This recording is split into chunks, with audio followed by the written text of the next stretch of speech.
sometimes Communion and I follow along with the sermon series. Every once in a while, it's good like time. Just take a little break from the sermon series for a week and just focus. Focus on the cross.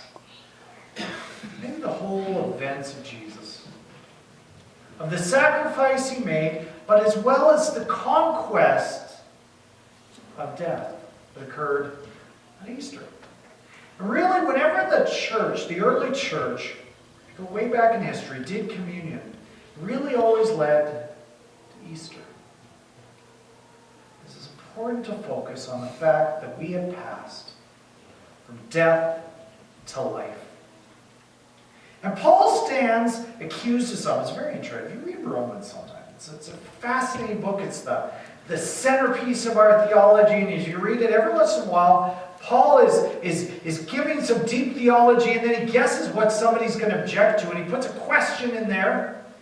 And then he answers his question. It's kind of like he's talking to himself almost. And it's like he gets through all this. He's talking about Jesus comes, and he forgives us our sins, and he brings us hope, and we're, he uses even a fancy word, we're justified, which means one day we will stand before the judge and we will be found not guilty. And he goes through all this, and he comes to him and he says, so, I know the question somebody's going to ask me. It's a very good question. If I'm forgiven of my sins, does that mean that I should just keep on sinning? Because, hey, you're talking about how good it is to be forgiven, and even, he gets into, we've got lots to be forgiven, we're forgiven lots, and so we can do lots of great, therefore, shouldn't we just keep doing wrong things? I mean, does it really matter what we do in this world? And Paul's answer is absolutely not. And then he launches into all of this that we just finished reading that kind of gets confusing about being a slave to sin and a slave to righteousness. And what on earth is that talking about? Because we're slaves? Slave doesn't sound so good. Every once in a while, we struggle a little bit when we come to the Bible. Because, of course, the Bible was written thousands of years ago, and every once in a while, the culture has changed around us. And the wording of slavery, of course, now slavery was never a good thing. The church has always stood against slavery. But it did look a little bit different, and the picture that's forming in Paul's mind is maybe a little different than the picture that we have. Because, of course, the biggest thing when we think slavery is, of course, southern United States, up until the end of the American Civil War in the 1860s, where, of course, raiding parties went through Africa, kidnapped thousands and thousands of people, brutally sent them across the Atlantic in cargo ships in which most of them died on the voyage. And they arrived in the United States and they had no rights at all. It was horrific. And the church has always stood against that. I was reading just this week on some of the, in the island of Jamaica, actually, the church was forbidden to actually try to convert slaves to Christianity because they were afraid that the message of anti-slavery would go through the slave ranks. And the church was persecuted at that time in the 1800s in Jamaica because of it. It's a little bit of a different image, though, that Paul has. We need to step back almost to the time of the Roman Empire to understand what all is being talked about here. In the time of the Roman Empire, there were a lot of slaves. Now, there were different ways you could end up as a slave.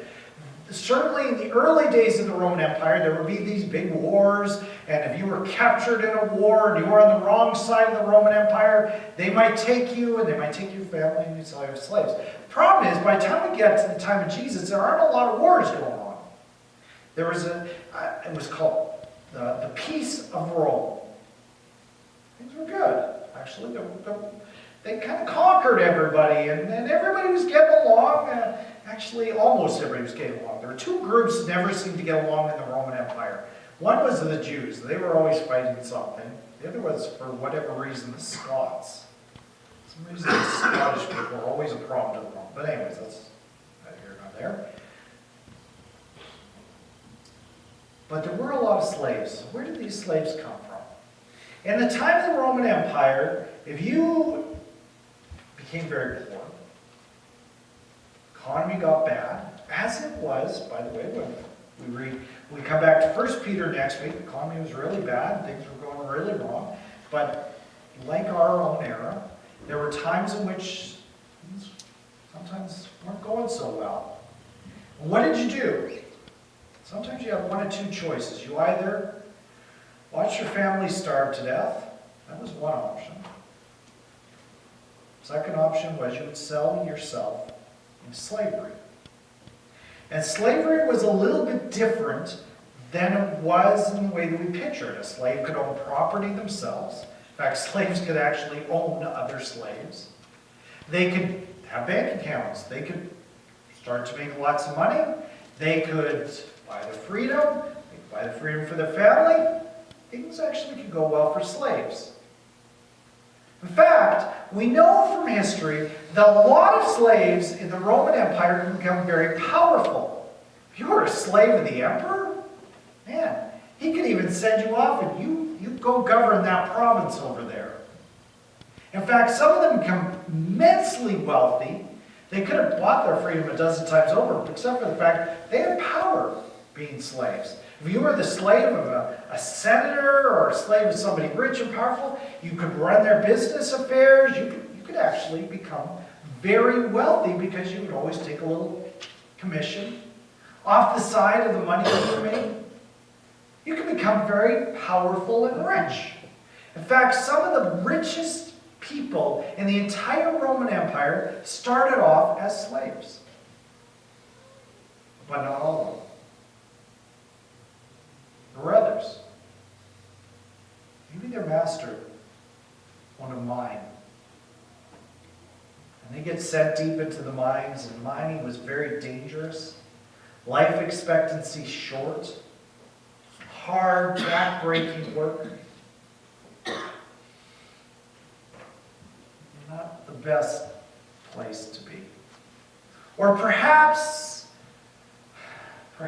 big landowner, you're off in the fields and kind of almost forgotten in some of the fields. Remember, some of those who worked as farm slaves, they could do okay because often they would then be sent off to sell the grain, and again, they could make a commission. But if you were the guy at the back of the line, you're looking after the livestock, looking after the pigs, looking after the cows, doing the milking, you might not make so much. It was hard work, and they might have a longer life expectancy than those in the mines, but, things work well. So let me ask you this. This is kind of the question Paul's asking. You look around at your life, you find things are desperate. You find things are not going so well. You find yourself at that place where you might need to actually sell yourself into slavery. And you look around, and in some places of the empire, you may not have a lot of choices, but if you're in a city like Rome, and keep in mind, what I just read, they're in the city of Rome. The people he's writing to are in the big city of Rome, a city of 2 million people. It was a huge city even by today's standards. Lots of choices around, and you're desperate in there. And you're looking around saying, I've got to sell myself into this condition of slavery. Who am I going to pick to sell myself to?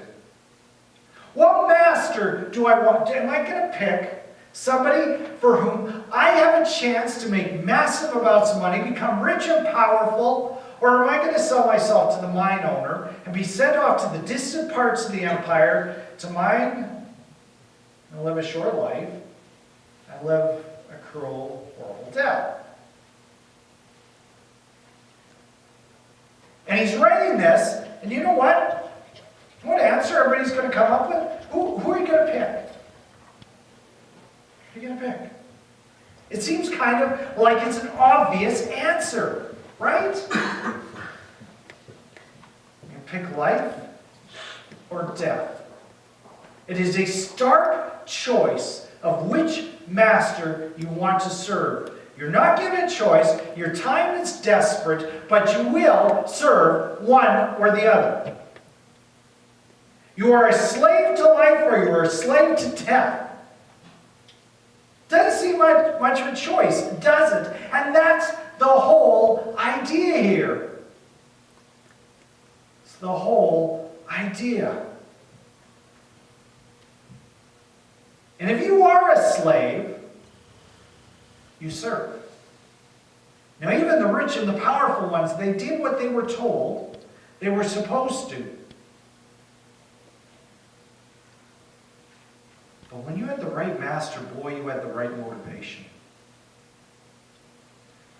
We were driving last night, and I was playing in the background, and was listening to this news story that was on, and it struck me that actually this plays a role in today's service. And it was a report from Beirut, Lebanon. And of course, that's a tough part of the world. And it was specifically looking at some of the refugees who had poured over the border from Syria into Lebanon.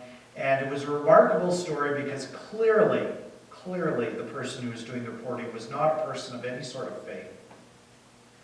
But something is happening in that part of the world that is so powerful that even the news media can't completely ignore it. And it was reporting on all these people who fled over the border from either Syria or Iraq, and in some cases even places like Iran, and they're converting to Christianity in fairly large numbers.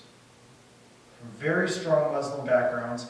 And even as this reporter, they were focusing on this one gentleman and his family and reporting that the reason why he had converted, and they real skeptical, I mean, it's the media, real skeptical eye to this, because Jesus had appeared to the person in a powerful vision. And we are hearing stories of that over and over again, of Jesus coming to Muslim, particularly the refugees, particularly those who are in the worst of conditions. And so they went to the pastor of the church that this person was going to, this main person they're focusing in on. And how are you getting them all to convert? And he said, you know what, I'm not. They're coming to me because God is coming to them. Well, that didn't make any sense to the reporter. So what are you doing? Are you offering them money? Are you offering them help? And he said, well, sometimes after but we'll help anybody. Doesn't matter if they're Muslim or Christian, we'll help them. I mean, that's what God has called us to do, is to show love to everybody in the world. Well, no, somewhere along the line, there's got to be a financial incentive, right? And the reporter had it. I know what it is. They think that they convert to Christianity, they're going to be more likely to get a visa to go into a Western country, right?